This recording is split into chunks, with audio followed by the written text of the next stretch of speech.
मम मानसिक शांति सर्वस्मात् यत् रुद्यते तत् विस्मर्यते। जब जीवन का अर्थ समझ में आने लगता है तब इंसान हर बात को थोड़ी गहराई से देखने लगता है और तभी हम समझते हैं कि हर छोटी चीज भी जीवन में मायने रखती है और कई बार बड़ी चीज़ों से भी ज़्यादा। आज का विषय थोड़ा अलग है, थोड़ा सोचने वाला है, लेकिन अगर आपने ध्यान से सुना तो शायद जीवन की दिशा बदल सकती है। मान लीजिए हमारे जीवन में सिर्फ 100 इच्छाओं की पूर्ति तय कर दी गई है, यानी कुल 100 बार ऐसा होगा जब आपकी इच्छा मानी जाएगी। अब चाहे वो इच्छा बड़ी हो या छोटी, उसकी गिनती एक ही होगी। जैसे बचपन में जब आप बिना होमवर्क किए स्कूल जाते थे और मन में आता था आज तो टीचर आनी ही नहीं चाहिए, और अचानक वही होता था, टीचर छुट्टी पर निकल जाती थी।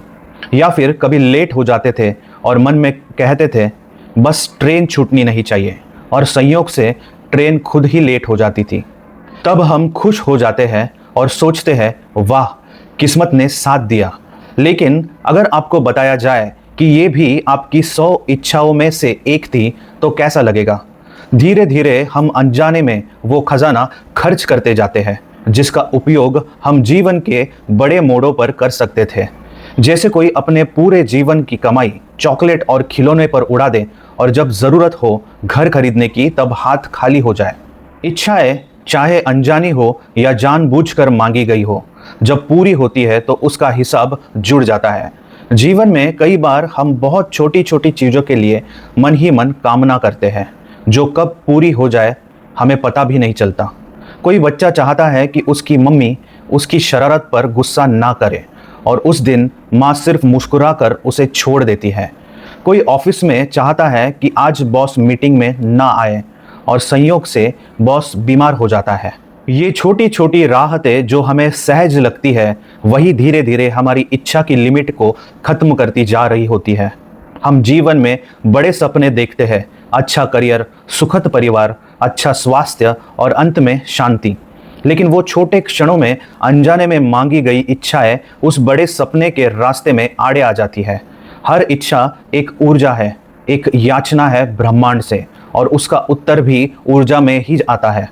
अगर हम हर रोज उसी ब्रह्मांड से बार बार मांगते रहे तो उसकी ताकत कब थक जाए ये हमें समझ भी नहीं आएगा। इसलिए समझदारी इसी में है कि हम अपनी इच्छाओं को समझदारी से खर्च करें। हम सबको जन्म के साथ एक अदृश्य थैला दिया गया है जिसमें सीमित गिनती की इच्छाएं भरी होती है। किसी को 80 मिलती है, किसी को 120 मिलती है और किसी को सिर्फ 50 इच्छाएं मिलती है। लेकिन किसी को भी ये नहीं पता कि उसका थैला कितना बड़ा है, और इसी अनजानेपन में हम उसे बिना सोचे खर्च करते जाते हैं। हर बार जब हम बोलते हैं काश ऐसा हो जाए, वो एक नंबर कम कर देता है। कुछ इच्छाएं ज़रूरी होती है, जैसे बीमारी में स्वास्थ्य की प्रार्थना, संकट में बचाव की कामना। लेकिन कुछ इच्छाएं बस आदत बन जाती है, जैसे बारिश में भीगना नहीं है, टीचर छुट्टी पर जाए या फिर कोई हमें डांटे नहीं। ये सभी छोटी चीज़ें जब पूरी होती है तब हम तो खुश हो जाते हैं, लेकिन वो गिनती घटती जाती है। सोचिए अगर आप वो बचपन वाली इच्छा न मांगते तो आज आपके पास एक बड़ी मुराद के लिए एक गिनती बची होती। यही समझदारी होती है, समझना कि कब बोलना है काश और कब रह जाना है शांत। मन को रोज समझाइए कि जो चल रहा है वो भी अच्छा है। हर चीज को सुधारने या बदलने की जरूरत नहीं होती।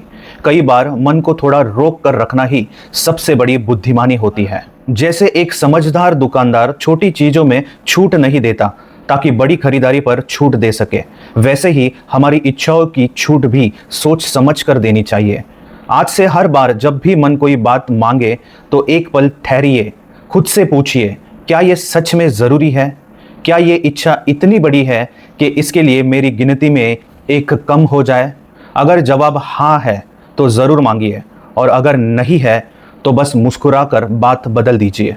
क्योंकि जीवन में शांति, स्थिरता और संतुलन, इन्हीं से आता है सच्चा सुख। जब हम समझ जाते हैं कि इच्छाओं की गिनती सीमित है तब हम उन्हें सहज कर, सोच कर और समझदारी से खर्च करते हैं, और वहीं से शुरुआत होती है एक परिपक्व जीवन की। एक ऐसा जीवन जिसमें हर इच्छा मायने रखती है और हर मुराद एक पूंजी बन जाती है। अगर ये बात आपको थोड़ी भी समझ में आई हो तो इसे सिर्फ सुनिए मत, अपने जीवन में अपनाइए। और इस चैनल पर पहले से मौजूद हर वीडियो को भी देखिए, क्योंकि हर एक में आपको एक नया दृष्टिकोण मिलेगा। आज की बात को यहीं पर पूर्ण करते हैं, पर सोचने के लिए बहुत कुछ छोड़कर जा रहा हूँ। अगली बार जब आपके मन में कोई काश आए तो बस एक बार इसे याद करिए। अगर आपने दिल से सुना हो तो अगली बार आपकी इच्छा और समझदारी साथ साथ चलेगी। और अगर ये बात आपके मन को छू गई हो तो नीचे कमेंट में ज़रूर बताइए कि आपने कौन सी इच्छा को रोक कर बचाया। अगली वीडियो में और गहराई से उतरेंगे। तब तक के लिए बाकी सब वीडियो देखिए और जुड़े रहिए, क्योंकि अगला विषय और भी मूल्यवान होगा। मिगांत।